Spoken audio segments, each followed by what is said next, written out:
Hi AP Calculus BC. This is going to be a video on topic 3.1 part 2. We learned the basics of the chain rule on Friday, and today's lesson is going to sort of take it to the next level. Previously we've worked with product rule, quotient rule, and on Friday we learned the chain rule, but we worked with each of these rules separately. We've had a little bit of a taste of doing product rule and quotient rule together, but not yet with chain rule. In these notes, we will work with two new ideas involving the chain rule. Number one, we could need chain rule multiple times in one problem, so repeated use of the chain rule. Or number two, chain rule with problems requiring the product rule, or there's a little typo here, this should say quotient rule. All right, so we're going to see some problems where the product rule and the quotient rule are mixed with chain rule. Okay, so we have two different cases here. Case number one is much easier. Case number two makes it a little bit more challenging. So repeated use of the chain rule, where we might need chain rule more than one time. Sometimes we need to repeat chain rule more than one time. Hint, for trig functions, the angle of the function will never change. Okay, so let's look at this first one. Find the derivatives of the following functions. So we have sine squared of 3x. What I recommend, and this isn't necessarily for problems only in today's lesson, it could have been handled in Friday's lesson as well. When you have a trig function squared, I would recommend first just simply rewriting the function with the squared on the outside. Because what you're going to need is power rule. We're going to have to bring that 2 to the front, okay? We're going to have to do power rule first, and then we're going to derive the inside, okay? So the outside function is the exponent, the squared.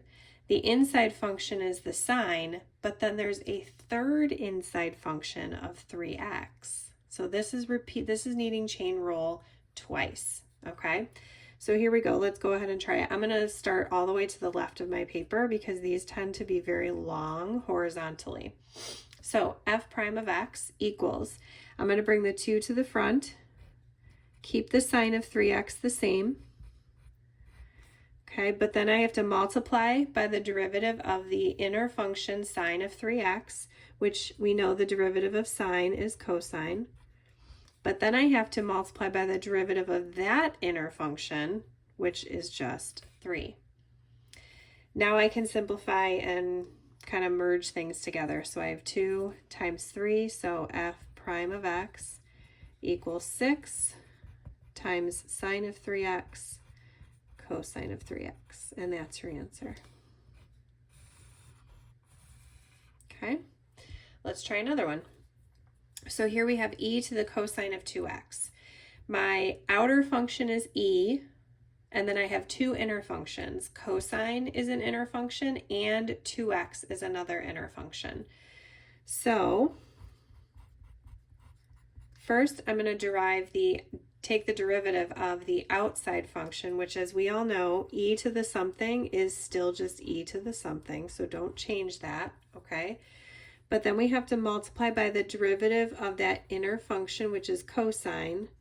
Of course, we know the derivative of that is negative sine. Don't change the 2x though. And then we have to multiply by the inside of that function, which is just 2. Okay? All right, let's clean it up. I've got a negative here and a 2 here, so I'm going to bring that to the front. And then the order doesn't really matter, but I feel more comfortable with the sine being written first and then the e, but you could write it the other way too. And there's our answer. All right, let's try part C. Part C is rather involved. First, what I'm going to do is rewrite it instead of a square root with parentheses and a 1/2 power. Let me just draw a line here so I don't go past. All right, so I'm just going to rewrite g of x with parentheses, another set of parentheses, and then to the 1/2 power.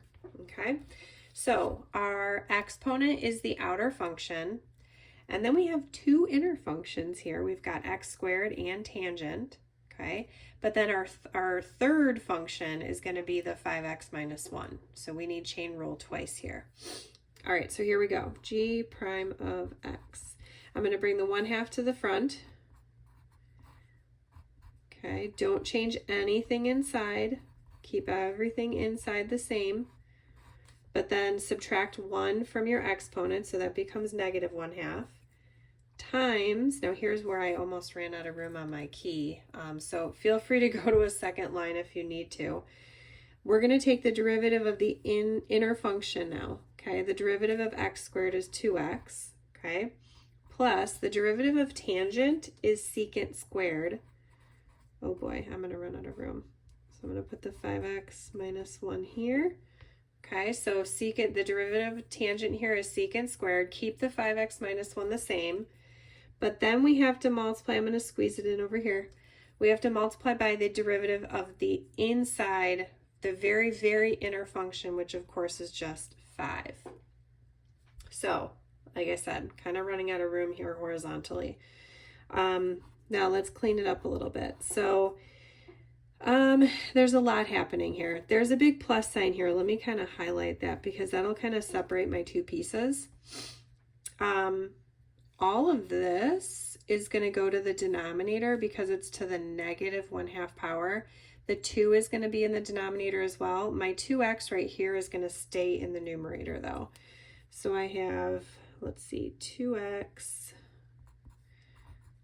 in the numerator over 2. And then I'm going to put that back into a root, x squared plus tangent 5x minus 1, like that. And then I've got plus, hold on a second. I want to make sure. Right, okay, pause for a second. Don't actually pause the video, sorry. I'm just realizing that, okay, I've got the first part times, I need parentheses to indicate that all of this should stay together. So even though I've got the plus there, all of this is going to stay in the numerator as well. And it has a denominator of this. So since all of that's being multiplied, this is all in parentheses. So I'm going to have 2x plus, now the 5 is being multiplied times the secant. I think because I wrote the 5 on the second line, it threw me off a little bit. Secant squared of 5x minus 1, just like that. There we go. Whew, okay. So everything's being multiplied together. That's the important thing to realize. Everything's being multiplied together just like it was over here. I think the plus sign threw me off for a second. This part's going to the denominator because it has the negative 1/2 as the exponent, but then all of this stays in the numerator with the plus sign in between. So hopefully that didn't confuse you. I apologize. I probably should have done it on a bigger piece of scratch paper. All right, so that is where you have to use chain rule multiple times. Okay, so let's look at case number 2. This is where you have product rule and or quotient rule mixed in with the chain rule. So here we go. Example 2, find the derivatives. So part A, our first function is x squared. Our second function is sine of 4x. You'll notice here is where we need the chain rule because we have a trig function and then we have the 4x inside the sine. So I know when I sometimes do product rule, it's in a different order than what you guys like to do. I do the first times the derivative of the second plus the second times the derivative of the first. If you like to do it in the other order, that's okay. I'm going to go ahead and here's the first times the derivative of the second is going to be cosine of 4x. However, when I find the derivative of the second part here, it's cosine of 4x, but then times 4 because I have to take the derivative of the inside function, okay? Plus the second function times the derivative of the first function, which is just 2x. And now I can clean it up a little bit, okay? So I have 4x squared, putting these together, cosine of 4x, plus 2x sine of 4x. And that's my answer. Okay, so right here, that's where the chain rule was needed. Okay. Okay, part B, write small. I almost ran out of room on my key, so write small.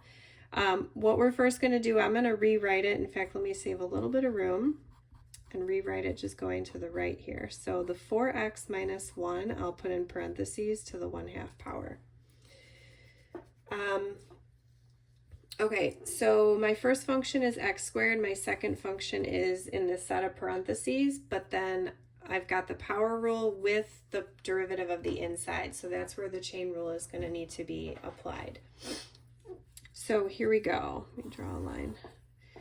G prime of x. Okay, so the first times the derivative of the second. So when I take the derivative of the second, the 1/2 is going to come to the front, times what's inside. Do not change what's inside. Subtract 1 from the exponent, and then multiply by the derivative of the inside, which is just 4. Okay, plus, so that was the first, times the derivative of the second, plus the second times the derivative of the first, which is just 2x. No chain rule is needed there. Okay. All right.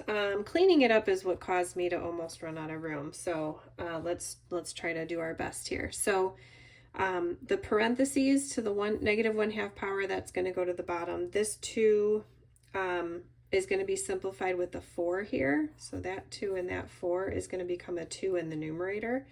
So I've got 2x squared in the numerator. And then in the denominator, I'll put that back into a root, 4x minus 1. Bring down the plus. Now this I'll put back into a root. So I've got 2x root 4x minus 1. Okay. Now to me, this kind of looks like you're simplified. However, I noticed the roots match. So I should probably try to find a common denominator and put these together. If it was a multiple choice question, it would more than likely be simplified. So if my common denominator is 4x minus 1, square root of 4x minus 1, the 2x squared is not going to change, okay? But this part has to be multiplied by the square root of 4x minus 1, okay, which technically is already there. So the 2x won't change, but then if I multiply this numerator by another square root of 4x minus 1, the roots are going to cancel, and you'll just have 4x minus 1 in parentheses. Okay, now multiplying through, we're going to need even more simplification here. Okay, so distributing, now we can combine like terms.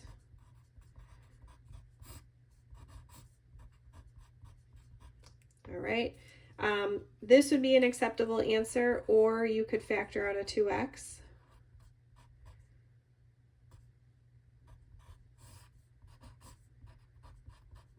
Either one of these would be fine. So hopefully you didn't run out of room on your paper. All right, I would love to ask if there's any questions, but at this point, I'm just going to keep moving forward. There's only 2 questions left, and we can work on this a little bit more when we review Tuesday and Wednesday. Tuesday, there's another new topic, but we can definitely do some practice chain rule problems. All right, so with C and D, we have quotients, so we're going to get a little bit of practice with the quotient rule. You'll notice here in the denominator, that's where the chain rule is going to, actually in the numerator too, we need the chain rule in the numerator and the chain rule in the denominator. So lots of chain rule practice here. So here we go, h prime of x equals, let me go ahead and draw a really big fraction. Okay, so remember the derivative of a quotient is low d high minus high d low over low squared. So here we go, low d high. Now the derivative of the numerator is e to the 4x times 4, because you have to take the derivative of the inner function as well, plus, minus, I'm thinking product rule still, low d high minus high d low. Now the derivative of the low is cosine of 2x times 2, because you're having to take the derivative of the inner function as well, all over low squared, sine squared of 2x. Okay. All right, now we can try to clean it up a little bit. Let's see, I've got 4 e to the 4x sine of 2x. Again, order doesn't really matter there. Minus 2 e to the 4x cosine of 2x all over sine squared of x.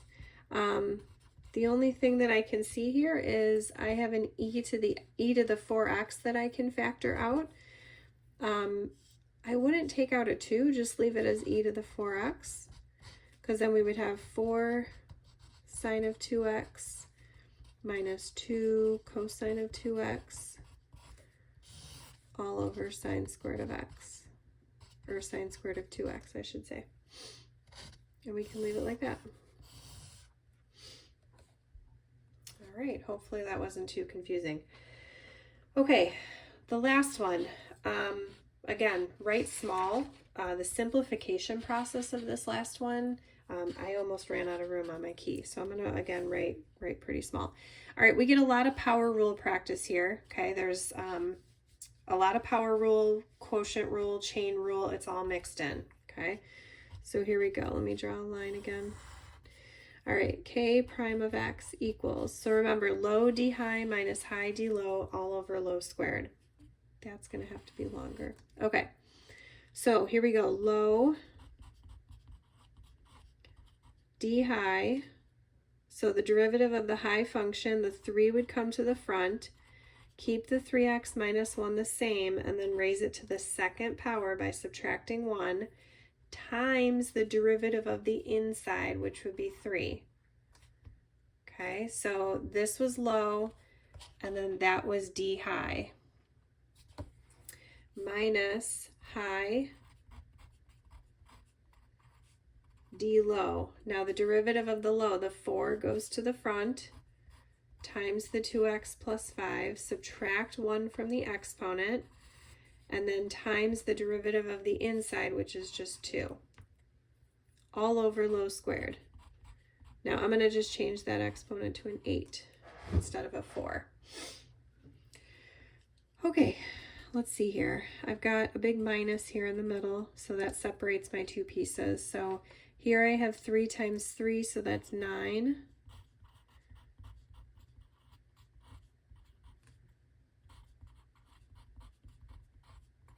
Okay, and then minus 4 times 2, I've got 8.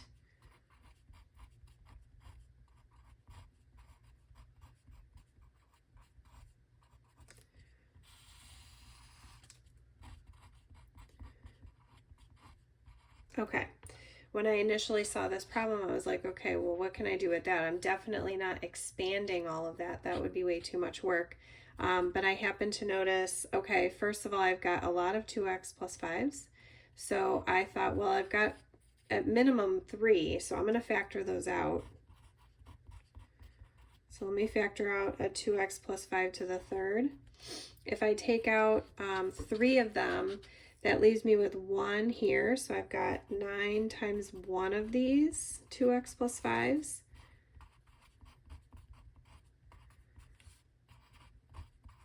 But I'm left with none in the second part. All 3 of them went away.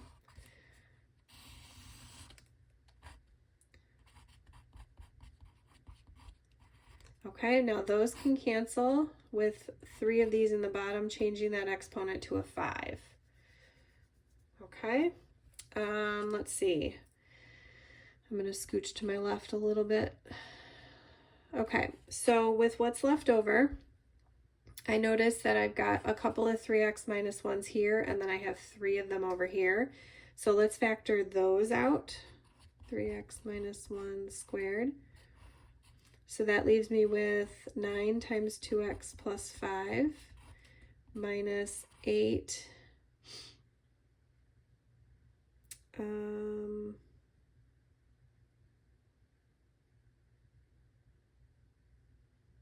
Yes. Okay. Sorry. For a second, I was unsure what I was doing. There we go. Okay. So I took out two 3x minus 1s here, and I took out two of them over here, leaving me with 1. And I'm all over 2x plus 5. Sheesh, this is a lot of algebra. All right. So while these on the outside don't cancel with anything, I certainly can simplify the inside. Now much more simplified. It's kind of a mess right now. So the 3x minus 1 squared is still there, okay? And then this is going to all turn into, and I'll let you kind of do the grunt work off to the side on your own, but it should simplify to negative 6x plus 53 if you distribute and then combine like terms. So maybe do that off to the side. Pause the video if you need to. And then, oops, this should still be to the 5th power. 2x plus 5 to the 5th power. And that's the answer that I have. The most simplified answer anyway. Whew. So it wasn't necessarily the chain rule stuff that was difficult, but the simplifying is quite involved. You have to factor a couple of times and combine like terms, and want to make sure you're being very, very careful with all the pieces. So I hope that the first step for each question wasn't terribly difficult. We're just doing quotient rule with chain rule, product rule with chain rule. So we will definitely do some practice together. For now, give the Delta math questions a try. Hopefully it goes well and smoothly, and if not, I'm sure we'll talk about it on Tuesday. I hope to see you guys real soon. Have a good day. Bye.